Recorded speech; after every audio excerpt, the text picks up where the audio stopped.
So I've been asked a number of times by patients, by friends, by viewers, what made you want to become an optometrist? Well, this is my story and I hope you like it. Stick around.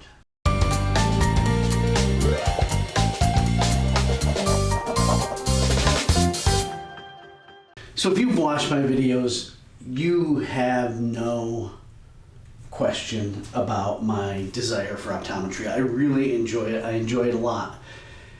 I have been an optometrist for over 30 years, and I've been in private practice now for just shy of 30 years.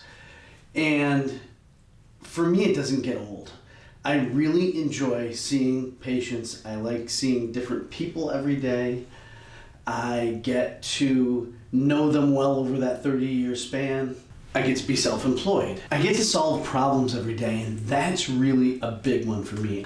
I get to work with students who are interested in becoming optometrists, or at least interested in going into the medical field where they need to know about what an optometrist can do for their patients. I am a certified nutritional specialist, so I also get to give my patients advice on how their nutrition can affect their vision. And I get to help people see. And that's really cool. I do probably 5,000 eye exams a year, which is pretty standard for an optometrist. And that's 5,000 people that are out in the world right now viewing their world with the way in which I came up with to help them see. And that's really cool. But none of these are the number one reason why I chose to be an optometrist. So what do you think the number one reason is? Well, I asked my office manager this. And she said, because somebody told you you couldn't. And I thought about it, and I said, that's really good, because she knew the story. Somebody actually did tell me I couldn't. When I was in high school, way back then, I was even considering optometry.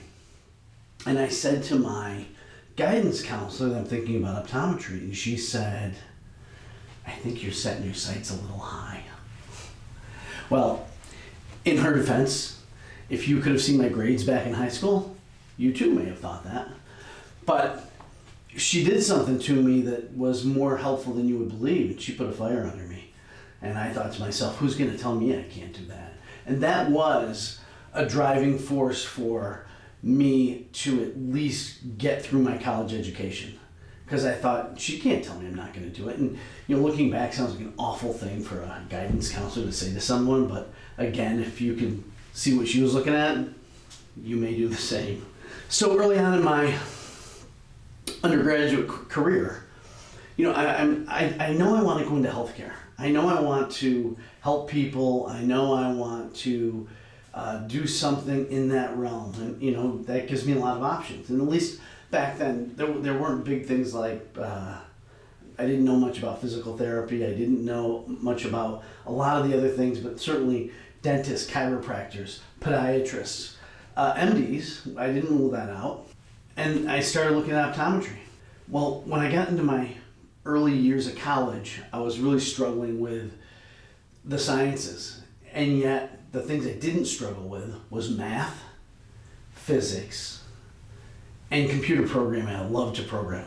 So, as I'm looking at these healthcare fields, I'm realizing that the optometrist gets to play with optics every day. And it's true. I have to come up with your prescription every time you sit in that chair. And yeah, it's math. And it becomes fairly simple math once you're an optometrist, but it's still math. And I think I do a better job than most at what's called the refraction, which is the test where we determine, when we put the big device in front of your face, and we determine what your prescription is, because of my math background. So that's why I have loved optometry. Probably my second biggest love right now is teaching optometry.